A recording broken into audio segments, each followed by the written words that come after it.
United States President Joe Biden announced earlier this week that the United States has signed another $150 million arms contract with Ukraine to help the country defend itself against Russian attacks. Joe Biden stated in a statement that the United States stands with Ukraine's heroic people against Russia's relentless assault, according to NBC News. More than 250,000 155mm artillery missiles, counter-artillery radars, electronic jamming devices, and spare parts are included in the package. According to their look, the U.S. supplied howitzers are likely to fire artillery shells. Blinken stated that Friday's fresh shipment puts the total worth of U.S. weapons given to Ukraine since Russia invaded on February 24th at $3.8 billion, including heavy artillery, shoulder-held Stinger anti-aircraft missiles, and deadly drones. Mike McCall, the chairman of the House Foreign Affairs Committee, said the U.S. would equip Ukraine with 100 Switchblade drones as part of a new $800 million arms package from the Biden administration. The use of tactical drones by the United States and Ukraine, which formerly mainly consisted of anti-tank and anti-aircraft missiles, has entered a new phase. U.S. officials said they are sending the Switchblade. According to an administration official, an operator on the ground can direct the Switchblade's flight path for up to 30 minutes before sending it to a target hundreds of miles distant. Then a shell-like mortar tube shoots the drone. A service member can fly in the field until it crashes and explodes, thanks to the aircraft's real-time GPS guidance. As a result of the weapon's modest weight and superb precision, it proved to be an outstanding instrument for responding to ambushes and bringing down vehicles in Afghanistan, where it was originally used. As the first media organization to report on Switchblade, NBC News revealed the White House's interest. The United States is also working with partners to transfer additional S-300 surface-to-air weapons to Ukraine, according to McCall's statement.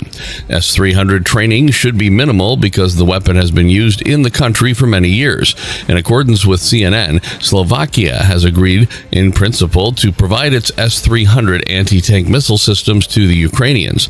Ukraine will receive an additional $800 million in military aid, including 800 new Stinger anti-aircraft systems, 2,000 Javelin anti-armor systems, 1,000 light anti-armor weapons, and 6,000 AT-4 anti-armor systems, according to President Joe Biden's announcement on Friday. The U.S. Special Operations Forces have used the AT-4 compact recoil rifle for some time.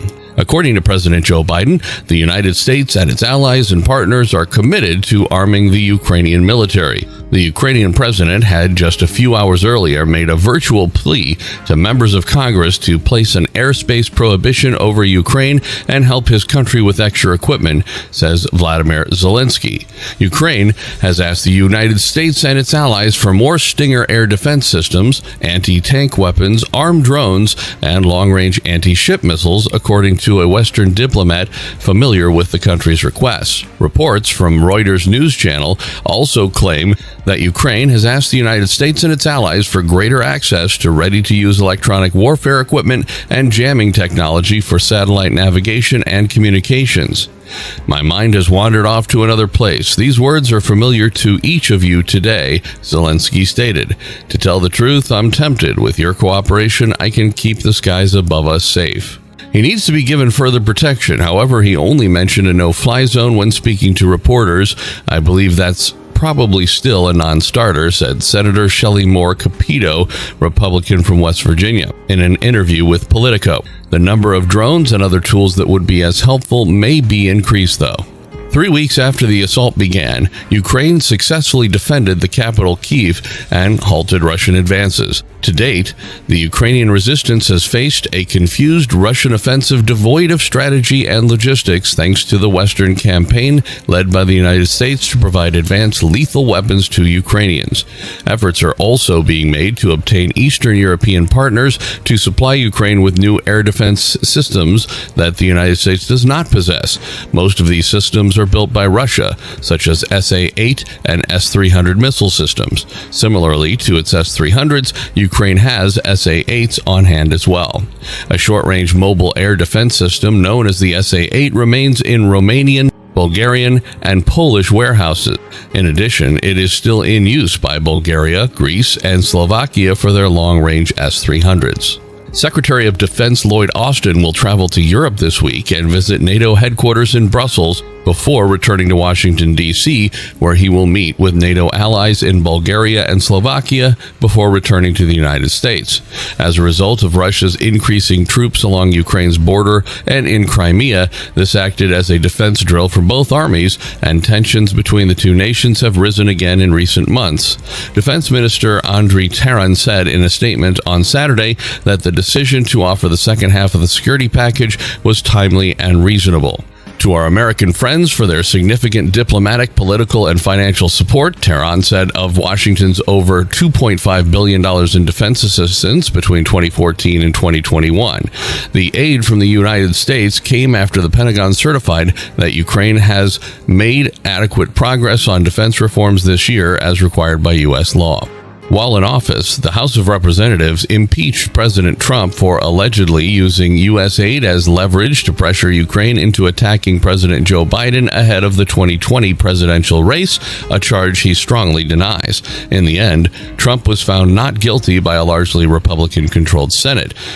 With 100,000 troops stationed in Crimea and on Russia's western border with Ukraine, Russia drew criticism from the West for what Moscow claimed was just defensive training. When it comes to Russia's withdrawal, both the United States and Ukraine insist that it is not yet complete. During their next bilateral meeting in Geneva on June 16th, U.S. President Joe Biden and Russian President Vladimir Putin are likely to discuss the situation in Ukraine. To underscore his support for Ukraine's Euro-Atlantic objectives, President Biden has extended an invitation to Ukrainian President Volodymyr Zelensky to visit Washington, D.C. in the summer.